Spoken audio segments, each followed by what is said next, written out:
Our homes tell the story of those who live there. It's our one chance to show who we really are and influence the way our families live. At the end of the day, every material matters. I'm Anne Marie Barton, about home.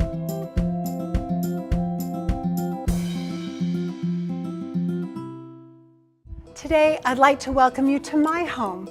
I can't think of a better place to show you how we really live and what really matters. For me, it's decorative lighting.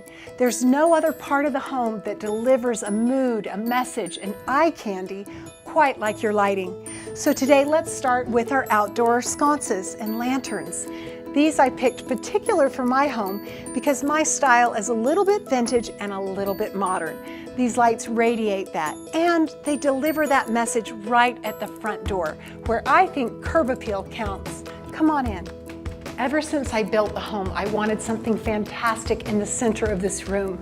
And it wasn't until I found this bubble light from Oli Studio that really intrigued me, and I knew it was the right fit because it wasn't vintage, it wasn't modern, it was obscure, and it was a talking point. I love the way it fills the room, but because it's kind of clear, it's not too large. In this room, I have a variety of sources of light. I love a lot of different lamps, and the way they look matters.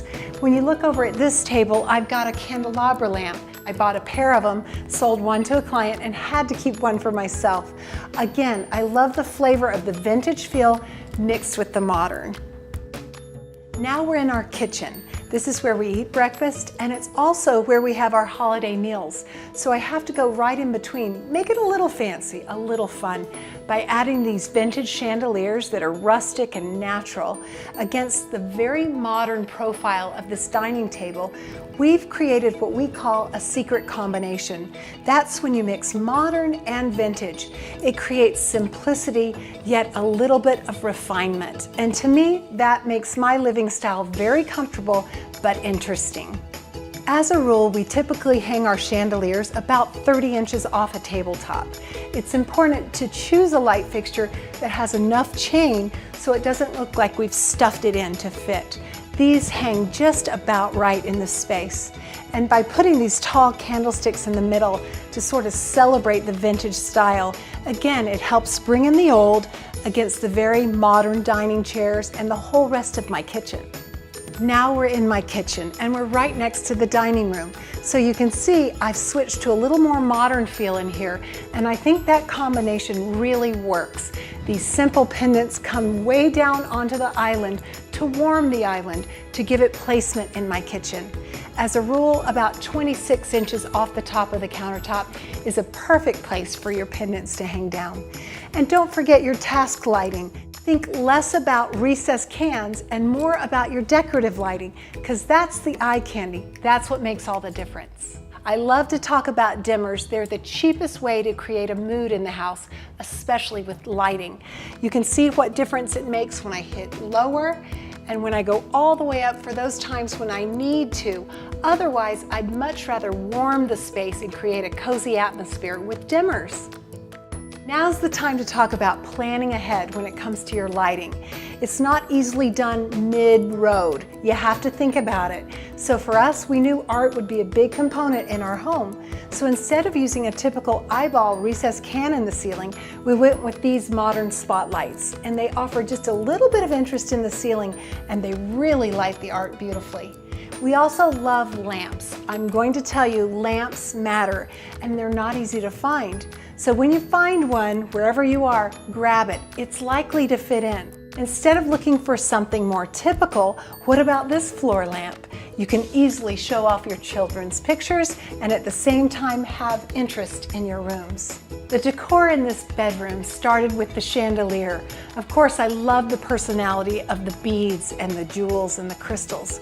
I needed it to ground the room with these high ceilings. I love finding interesting lighting along the way. Look for it, like these wonderful sconces we put on the headboard. Even the lamps in this room have a beautiful fabric on the shade, all answering to the personality of Sophie, who lived here. Now is a good time to point out why we love dimmers so much. Of course, we could just turn both the lights completely on, as you see here, but I'd like to reduce the amount of cans and turn those off and then dim the chandelier. It just makes it cozy and much warmer. Another important tip when it comes to lighting in your home is choosing your lamps. They're a great way to add personality and style to your home. I'm a little obsessed with crystal. I'm sure you've noticed while you've been touring my home. So when I saw this large piece of natural crystal in a lamp, I had to have it. Keep your eyes open and pick out individual lamps that are interesting and cool and fresh. Even though this is just my stairway, I knew it still had to deliver a surprise for the eye. So of course I added wall covering. I love the white, fresh, big emblems on this wallpaper. And then to complement it, the chandelier, which has a white drum shade and a lot of silver detail that I love. In the landings, I went with some vintage lamps. They're nice and tall. They add up to the scale in this very tall hallway. Okay, floor lamps matter too, and sometimes it's all about scale, something unique in the room that draws attention. This is an example of a flush mount, which means that it sits right on the ceiling itself. Look for interesting ones, not just the ones at Home Depot. Bathrooms are my favorite part of the house, so I'm always thinking about what sconce would make the bathroom. If it's a modern bathroom, I usually go for something chrome, very clean and sleek. In this bathroom, we have a little more eclectic personality, so I love this wooden sconce. Now, of course, I'm not expecting this to be the practical light.